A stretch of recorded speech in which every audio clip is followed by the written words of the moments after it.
Rafa, the international break, it's wrapping up right now. Some of your players have mentioned that you live, breathe, and eat football. Be honest with me. How much international football have you watched over the past, what, 8 week and a half? To be fair, I was watching yesterday England, but yeah, you used to watch games, Champions League, Europa League, and as much as you can the Premier League, and the international games, not too much, and I will tell you why, and you have my opinion about that. I think there are too many games, and then the difference between teams is too much. So then you have games that you beat teams 5-0, 6-0, so it has no sense for me as a manager to analyze these games. So I like to see yesterday, for example, that England played with Hungary. So the system, how they do things, is just what is more interesting for me as a manager. The tactical sense. But what about watching your players play and hoping that they don't pick up any injuries, any strains or muscle pulls, you know? Yeah, Big Four was playing yesterday, so I was watching him. And then Jerry was with Colombia playing against Brazil. Normally we have a report, so we have a good staff that they follow all the games, and we have a report, and we follow them. If something happened, I try to go and watch the highlights of the game or part of the game or whatever. But yeah, you spend some time, but it's not as much as in the past because there are too many games that they are not really interested. Yeah. I mean, Rafa, you're such an experienced individual in the world of management. You've been around for years now. How much have you grown as a manager, do you feel, since you last managed in Merseyside? To be fair, a lot, because I'm watching some young coaches coming here, then you talk with them, you give them your ideas, your experience, and then you can see yourself years ago. And I remember when I was at this time, I was very ambitious. I say I have to carry on, I have to keep pushing. And now it's more or less the same. I will not say it's the same because you have more experience and then you manage the time a little bit better. You have the family. When you were single, you go everywhere to watch all the games.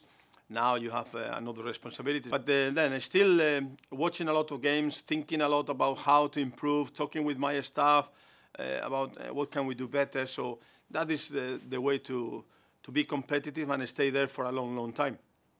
Yeah, and you must have taken so much experience from managing literally across the globe and across Europe's top leagues as well. But how have the Everton fans, how have the blue half of Merseyside taken to you, do you feel?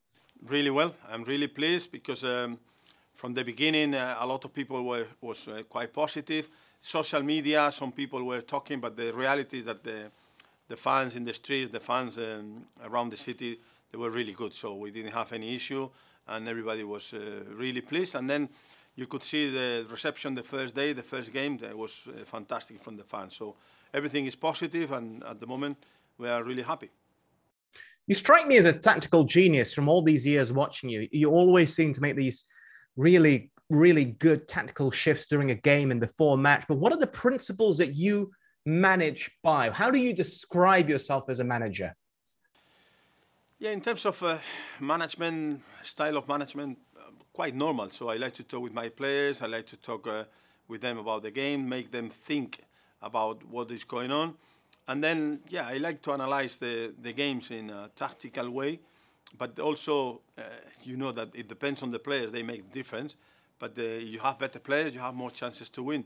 But to organize the team in a way that you keep the balance, you can attack, you can defend well. That is really important if you want to compete and you want to win trophies. So for me, to analyze the game is the first thing. And depending on the players that you have, you can manage one way or another way. Half-time is an important period because the players are expecting sometimes that from the manager to change something if it's necessary, to give some clues. And then I like to do that, and I like to do it using my staff around to be sure that we have different points of view, and after we pass the players the information. How do you balance then the ability for you to think for your players and to tell them what to do, and for them to think for themselves on the pitch? How do you strike that balance? Making them think in every training session, making them think in every team talk. So when you talk with them, when you explain to them what you want to do, sometimes I'm asking questions and then see what they say, and then we can build from that. So it's not just telling them you have to do this or that. It's be sure that they understand why, or maybe they have another opinion, and then we have an argument about that, and then we see where we are. I'm aware that stats were a big thing before they arrived in England, but your arrival within the Premier League kind of coincided with the rise of stats. It's so much information available, not just for football clubs, but for fans around the world. How much do you read into that? I will tell you something that maybe you are too young and then you don't know, but maybe you know MS-DOS, or you know, of course, yeah. Visual Basic, or before Windows, I have my own software, and I was checking the penalties that the players were taking in South America or in Europe, around the world. So I was taking notes, I have my own software, my own program, and I continue with that. Now, as you said, it's a lot of information around, a lot of big data companies that they give you all the stats. So the key is to analyze the stats properly. So it's the experience that you have to read the stats and see what is important or not, because I can give you a team is running 12 kilometers average per hour, and then you would say, oh, great, but there's how quick, which is the intensity, how many sprints. Sometimes it's the difference. So it's not just one data, you have to put all the data together. For example, you analyze how much a team is running in a game, it depends on the other team. And people, they don't realize that if the other team is deep, your team is high, and then you don't run too much. So the key is the high intensity. So things like that you learn with experience and with a good staff around you. The data within the data. I can just imagine you at an MS-DOS screen, the green text there, just typing away, getting all your information ready. Yeah, long time ago. It's like that. I'm a computer guy, so I'm aware of all of that. So I have Commodore PC64. That was my first computer, and ZX Spectrum. So I was working with that. When I was a player, my last year as a player, I was always with the computer, and I have my own website and things like that, and my own software. But it's a long time ago, and now you have to update all these things. Obviously, I cannot do it, so I have my IT working for me, but it's really important to have the right information and to analyze the information properly.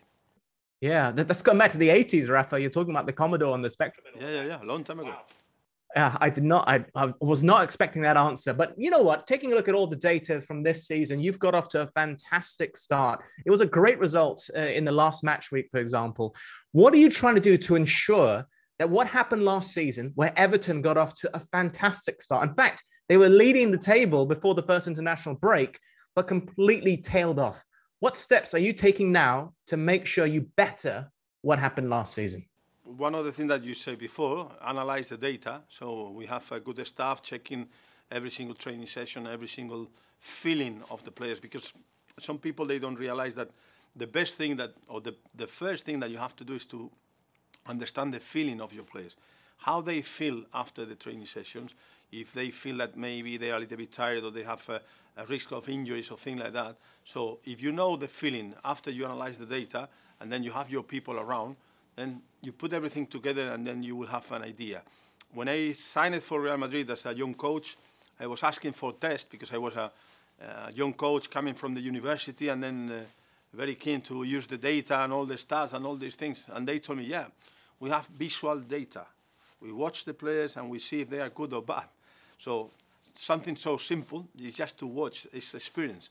The experience now allows you to know if it's going well, or if the player is fine, or the body language, or things like that. So we put everything together, and that is the key to have the right analysis and decisions. Yeah. All right, final two questions. My time is running out. Reflecting back on that last match, I covered it on TV here in Malaysia. I felt that you should have won that game. Do you think it was 1 point gained or 2 points dropped? I feel the same thing, that we lost maybe 2 points. So maybe Jeremina with a small feet will be easier for us, and then we could be talking about 3 points. But no, to be fair, against a very good team, we did well. We could win, but okay, you know, you go there, a draw is a good result, but the feeling that maybe we missed a great opportunity. Okay, final question here. Andros Townsends, he's someone I've worked with quite a lot. Lovely man, very, very intelligent. You've worked with him before. What's been the reasoning behind his revival this season? Because he has been magnificent. Is it being reunited with you? Is it hard work? What is it? I think you said that in your question. Is intelligence. So someone that has intelligence, and then he's keen to learn, is listening, is trying to put these things in place, at the end, he's improving as a player. So I think he's more mature as a person, and he's quite clever as a player, and then he's improving every day. Okay.